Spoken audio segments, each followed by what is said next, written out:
Omuhwezi wa RDC ahabwa district ya Bujo Millicent Ariyo nuwagambira hanshonga yo kutoroboza abana ubwabire ryo mugenyi mukuru aha mukoro go kutongoze horo yo kurwana semize yo kutabana bato mu bikorwa byo mbonano kandi horo regetongozi bwe kitongore echa Awaganda ufatkine na abana abo kushanga bakutwara abo bakwamba abo bakudifayiringa emishango kashanga tagumiza mu kugira ngo hoyo eze mu icya polisi abazire bitu bashine mekizibu cyo kuburemwa kubako kukatanisa n'abamateka na polisi nako muzire mwe kakuja ya reportinga ninashika masa ya reportinga oshanga nikigumiro muzire kuzangwa ejaza kwereza ki obujurizi okurijera hamhwezi wa RDC hina bazira barukuhageremize yo kutorobaza abana barukwerwa habe byo bhangwa nora abantu bati no kushwara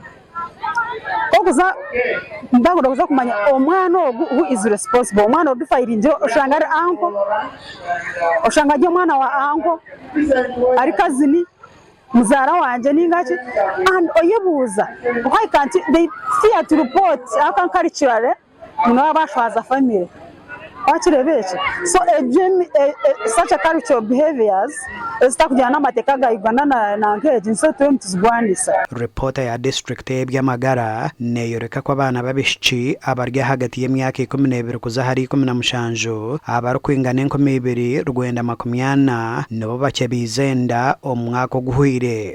Tell them not to fear but to always come close and present their challenges. Tukubagambiraga baleke kubaga baitu bagende mu maso batugamba byona ebikubago. So we are requesting you. It was a brief report. I cannot go into details.